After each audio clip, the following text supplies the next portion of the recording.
Hello everyone, welcome to programmers bond. तो आज की इस वीडियो में हम एक नया टॉपिक स्टार्ट करेंगे जिसका नाम है मिनिमम स्पैनिंग ट्री। तो इससे पहली वीडियोस में हमने BFS, DFS, topological sort, strongly connected components और बीएफएस और डीएफएस के बीच के डिफरेंस को किया है। अगर आपने वो वीडियोस नहीं देखी हैं तो आप हमारे चैनल पर जाकर उन वीडियोज़ को एक्सेस कर सकते हैं। आगे बढ़ने से पहले आप हमारे चैनल को ज़रूर सब्सक्राइब कर दीजिए, इससे आपको नई वीडियोज़ की नोटिफिकेशंस मिलती रहेंगी। तो आइए शुरू करते हैं मिनिमम स्पैनिंग ट्री। तो मिनिमम स्पैनिंग ट्री क्या होता है? हमारे पास एक वेटेड ग्राफ है। वेटेड ग्राफ में हमारे पास डिफरेंट वर्टिसेस पे जाने के लिए अलग अलग वेट्स हैं। अब हमें क्या करना है कि हमें उन एजेस को इस तरीके से अरेंज करना है कि हमारे पास एक मिनिमम वेट आ जाए। यानी हमारे पास मल्टीपल एजेस हैं। अब हमें ग्राफ को इस तरीके से कनेक्ट करना है कि सारी वर्टिसेस एक दूसरे से रीचेबल हो और उनका जो वेट हो, उनकी जो एजेस का वेट हो वो मिनिमम हो। तो MST is a subset of edges of a connected weighted undirected graph that contains all the vertices together for a graph to form a minimum spanning tree। अब इसकी कंडीशंस क्या होती हैं? इसकी कंडीशंस होती हैं कि जितनी हमारे पास वर्टिसेस हैं उससे एक कम हमारे पास एज होनी चाहिए। यानी अगर हमारे पास n वर्टिसेस हैं तो हमारे पास n-1 एजेस होनी चाहिए। And all the vertices of MST should be connected that is reachable from each other. अब जो सारी वर्टिसेस होनी चाहिए वो एक दूसरे से कनेक्ट होनी चाहिए। ऐसा नहीं है कि एक वर्टिसेस जो है वो हमारी डिसकनेक्ट ही रहेगी, सारी एक दूसरे से कनेक्ट होनी चाहिए। तो इसके लिए हमारे पास एक एल्गोरिथम आती है जिसका नाम है क्रुस्कल एल्गोरिथम। तो इस एल्गोरिथम में हम क्या करते हैं, हम ग्राफ की एजेस को इंक्रीजिंग ऑर्डर में अरेंज करते हैं और फिर उसके हिसाब से हम अपना मिनिमम स्पैनिंग ट्री बनाते हैं। तो in this algo the edges of the graph are selected in increasing order and following procedures are used. इस एल्गोरिथम में हम ये प्रोसीजर्स यूज करते हैं। सबसे पहला आता है हीपीफाई। हीपीफाई में क्या होता है कि हम सारी एजेस को अरेंज करते हैं इंक्रीजिंग ऑर्डर में, यानी कि हम मिनिमम हीप बनाते हैं। दूसरा प्रोसेस आता है पेरेंट। पेरेंट क्या करता है कि सारी वर्टिसेस को एक अलग सेट में ले लेता है। अब हमें मिनिमम स्पैनिंग ट्री बनाना है लेकिन हमारे पास ग्राफ कैसा है, कनेक्टेड ग्राफ है। तो हमें क्या करना पड़ेगा, सारी वर्टिसेस को अलग अलग करना पड़ेगा। तो सारी वर्टिसेस को अलग सेट में लेने के लिए हम पेरेंट प्रोसीजर को यूज करते हैं। फिर हम यूज करते हैं एडजस्ट। एडजस्ट का यूज करते हैं हम जब एजेस को इंक्रीजिंग ऑर्डर में अरेंज करते हैं और उसमें से हम जब एक एज को लेते हैं तो वापस से जो मिनिमम हीप को एडजस्ट करना है, यानी मिनिमम हीप की प्रॉपर्टी को सेटिस्फाई करने के लिए हम एडजस्ट का यूज करते हैं। यानी हम एडजस्ट को यूज करते हैं रीहीपीफाई के लिए। फिर आता है फाइंड। फाइंड होता है जो कि सेट हमें एक वर्टिसेस का हमें सेट चाहिए तो फाइंड हमें वो ढूंढ के देता है। पेरेंट क्या कर रहा था कि हर वर्टिसेस को अलग अलग सेट में दे रहा था। फाइंड उन वर्टिसेस के सेट को हमें ढूंढ कर देगा। यूनियन हमें पता है कि अगर दो सेट है तो उनके यूनियन में क्या होगा, S1 और S2 दोनों के कंपोनेंट्स आ जाएंगे। तो अब आते हैं क्रुस्कल एल्गोरिथम पे। तो ये हमारे पास एक क्वेश्चन है, इसको हम क्रुस्कल एल्गोरिथम से सॉल्व करेंगे। तो सबसे पहले हम एजेस को इंक्रीजिंग ऑर्डर में अरेंज कर लेंगे। इंक्रीजिंग ऑर्डर में कैसे अरेंज कर लेंगे, जिसका वेट सबसे कम है उसे सबसे पहले लिख देंगे और जिनका वेट ज़्यादा है उन्हें बाद में लिख देंगे। तो सबसे कम वेट किसका है, 1 से 3 तक का। तो हम 1 से 3 को सबसे पहले लिख देंगे 1। फिर 2 से 4 तक का 2। फिर 3 की हमारे पास 2 एजेस है तो हम दोनों को लिख देंगे, एक तो 2 से 3 और 3 से 4।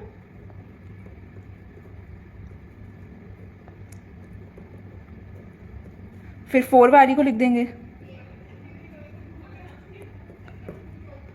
और फिर 5 वाली को लिख देंगे। 2 वाली हमारे पास एक और थी 1 से 2, तो हम इसे भी ले लेंगे। तो इस तरीके से हमने सारी एजेस को इंक्रीजिंग ऑर्डर में अरेंज कर लिया। तो अब हमारा सेकंड काम क्या था, सारी वर्टिसेस को अलग सेट में लेना। तो हम सारी वर्टिसेस के सेट को अलग कर लेंगे। जैसे कि हमने S1 में ले लिया 1, S2 में ले लिया 2,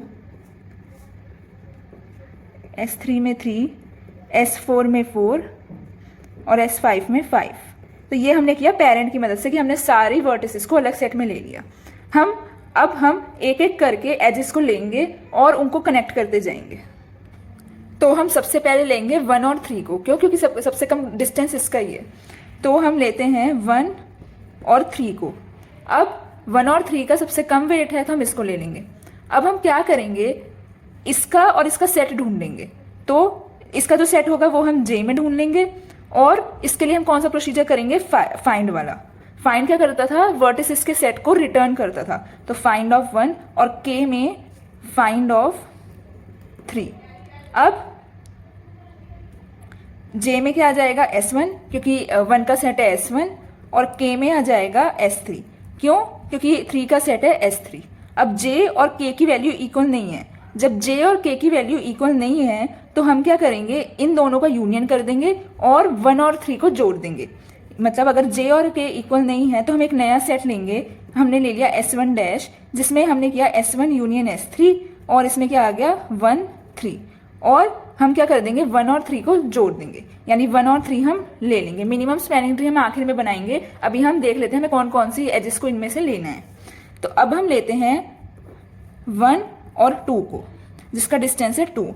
अब इसी तरह हम सबसे पहले जे 1 का सेट ढूंढेंगे और के में 2 के सेट को स्टोर करेंगे। अब जे में आएगा S1 डैश। क्यों? क्योंकि पिछला जो हमने परफॉर्म किया था 1 और 3 का, उससे हमारा 1 का सेट क्या हो गया था S1 डैश। तो जे का अब जे में आ जाएगा S1 डैश, क्योंकि 1 किस में स्टोर है S1 डैश सेट में, और के में तो अभी S2 ही आएगा क्योंकि 2 का सेट क्या है S2। तो अब जे और के की वैल्यू फिर इक्वल नहीं है, तो हम एक नया सेट बनाएंगे S1 डबल डैश, जिसमें S1 डैश यूनियन S2 हो जाएगा, और इसमें हमारे एलिमेंट्स आ जाएंगे 1 2 और 3। तो ये हमारा एक नया सेट बन गया S1 डबल डैश, यानी कि हम इस एज को भी ले लेंगे। अब हम अपना तीसरा लेते हैं। तीसरा क्या है हमारा 2 4, जिसका डिस्टेंस है 2। अब फिर से जे में हम डालेंगे 2 का सेट। 2 का सेट क्या था S1 डबल डैश, और के में हम डालेंगे 4 का सेट। 4 का सेट क्या था S4। अब फिर से जे और के इक्वल नहीं है तो हम एक नया सेट लेंगे। मान लीजिए हमने S2 डैश ले लिया, जिसमें हमने किया S1 double dash union S4। अब S2 डैश में क्या आ जाएगा 1 2 3 4, यानी कि हम इस एच को भी ले लेंगे। अब 2 3 लेते हैं। जब हमने 2 3 को लिया तो इसका डिस्टेंस क्या था हमारे पास 3। तो हम जे में लेंगे 2 का सेट। 2 का सेट क्या है S2 डैश पिछले वाले से, और के का क्या है S2 डैश। अब इस केस में हमारे जे और के इक्वल हो गए। जब जे और के इक्वल हो गए, यानी कि हम इनको कनेक्ट नहीं कर सकते। अगर हमने इनको कनेक्ट किया तो साइकिल बन जाएगी। जब भी हमारे सेट इक्वल आ जाए, यानी जे और के की वैल्यू इक्वल आ जाए, हमें वो एज नहीं लेनी है, क्योंकि उस एज से हमारे मिनिमम स्पैनिंग ट्री में साइकिल फॉर्म हो जाएगी। तो इस केस में हम इस एज को नहीं लेंगे, यानी हम 2 और 3 को नहीं लेंगे। इसी तरह अगर हम 3 और 4 को देखें तो इनका सेट सेम है, तो हम 3 और 4 को भी नहीं लेंगे। 3 और 5 को देखें तो 3 और 5 का सेट अलग है, तो हम इसको ले सकते हैं। अब अगर हम देखें, यानी हमने एक 3 और 5 हम ले लेंगे। अब सेट में क्या आ गया था 1 2 3 4 5। जब हमने 3 और 5 को लिया, अब मैं आपको करके ही दिखा देती हूँ। 3 और 5 का है 4।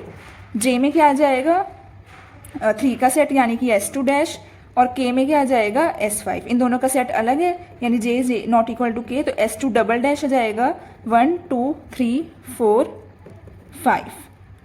अब अगर हमने 4 और 5 को लिया तो इन दोनों का सेट अब सेम है। इन दोनों का सेट सेम है, यानी कि हमारी साइकिल फॉर्म हो जाएगी, तो हम इसको नहीं लेंगे।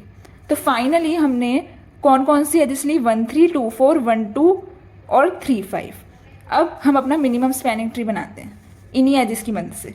तो सबसे पहले हम बनाएंगे 1 और 3, फिर जिसका है 1, फिर 2 और 4 का है, जिसका है 2, 1 और 2 जिसका है 2, और 3 और 5 जिसका है 4। तो हमारी मिनिमम कॉस्ट क्या आ गई 1 + 2 + 2 + 4, यानी कि 9। ये है हमारा मिनिमम स्पैनिंग ट्री। अब हमारी मिनिमम स्पैनिंग ट्री की प्रॉपर्टी क्या थी, जितनी हमारी वर्टिसेस है उससे एक कम एजेस होनी चाहिए। तो वर्टिसेस हमारी कितनी है 1 2 3 4 5, और एजेस कितनी है 1 2 3 4, और सारी वर्टिसेस एक दूसरे से कनेक्टेड है। तो यानी कि हमारा मिनिमम स्पैनिंग ट्री बन चुका है, और ये हमारी है मिनिमम स्पैनिंग ट्री की कॉस्ट। आइए अब इसके एल्गोरिथम को डिस्कस करते हैं। Construct a minimum heap out of all the edges using heapify. सबसे पहले हीपीफाई की मदद से मिनिमम हीप बना लीजिए एजेस का, जो हमने एजेस को इंक्रीजिंग ऑर्डर में अरेंज किया था वही।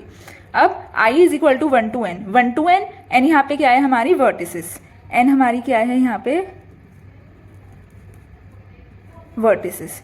जितनी वर्टिसेस हैं do parent of i equal to -1, जितनी वर्टिसेस हैं उनके सेट को अलग अलग कर लो।